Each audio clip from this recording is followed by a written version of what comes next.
This week we asked our viewers on Facebook whether they support or do not support lab-grown meat. Now this thing was split almost directly down the middle and we had some fire in the comment section. However, support gets the win, 581, 567.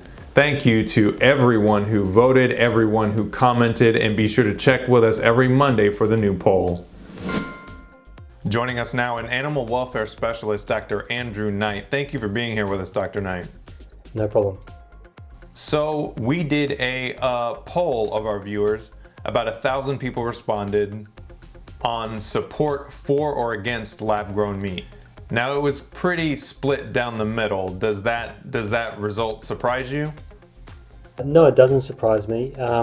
I think there is quite a lot of awareness of the problems that are associated with conventional production of meat in terms of health impacts for people, animal welfare impacts, environmental impacts.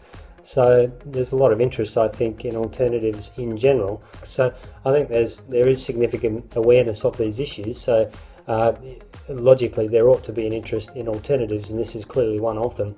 On the other hand, people are also suspicious, I think, of anything that could be seen as being associated with genetic modification or biomedical research and tinkering with what might otherwise be natural production of food. The natural production of food is a very positive value amongst consumers. So there are those two competing different trends, and I think they roughly cancel out, and I think that's why we're seeing a roughly equal split in consumers on this issue. Now, as someone with a level of expertise in animal ethics, my question to you is does there exist an ethical way to produce and manufacture lab-grown meat? I would say not yet, but this could happen in the future. It's certainly an exciting area. The concerns that I have at the moment are a couple, really. One is the use of stem cells to source the cell culture used to produce the meat alternative. Usually those stem cells are sourced from fetuses within the uterus, and of course that's extremely invasive and it has adverse impacts for both the dam, the mother, and also for the fetus. So I'd be concerned about the sourcing of the stem cells ultimately required to produce these cell cultures. Secondarily, the culture media in which the cells are grown.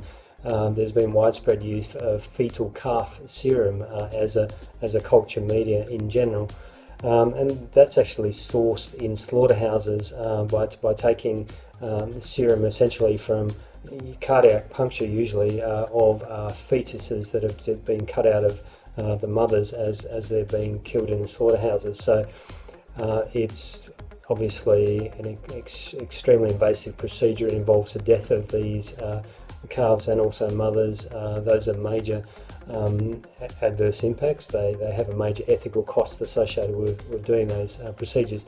So currently neither of those are ethical. Now I know that it is possible to produce alternative culture sera, which are entirely synthetic.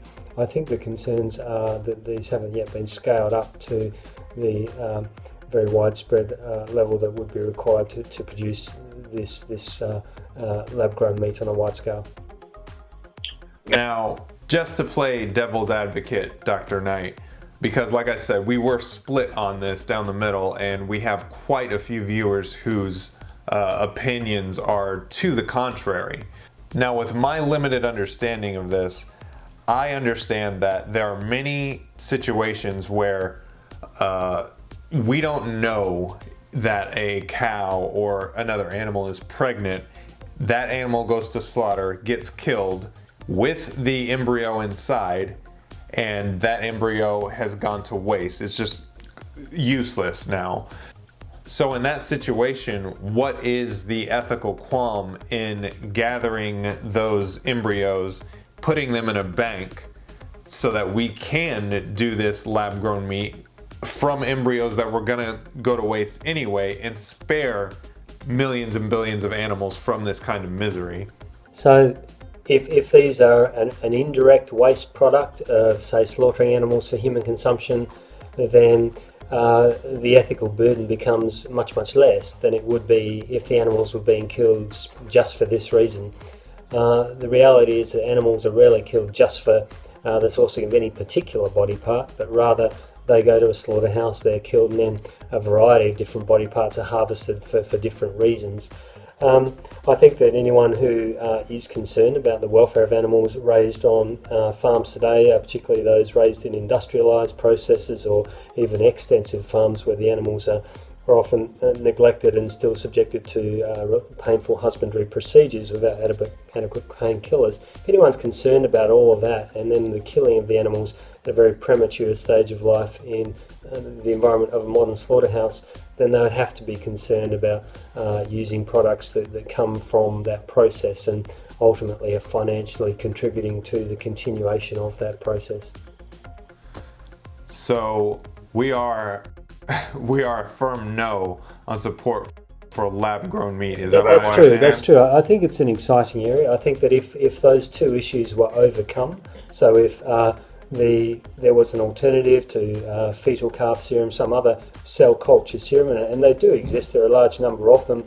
If some ethical alternative could be used on a large scale that was economically affordable, that would address that problem, and then the second problem would be the initial sourcing of the cells, the stem cells, to start this off.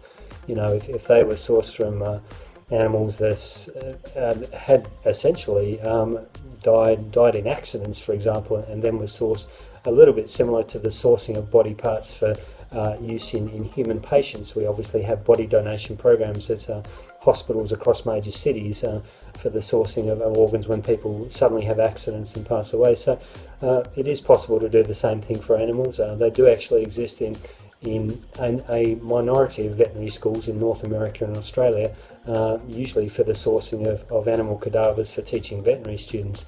But there is also the potential for sourcing body parts for other therapeutic purposes and indeed potentially for this as well.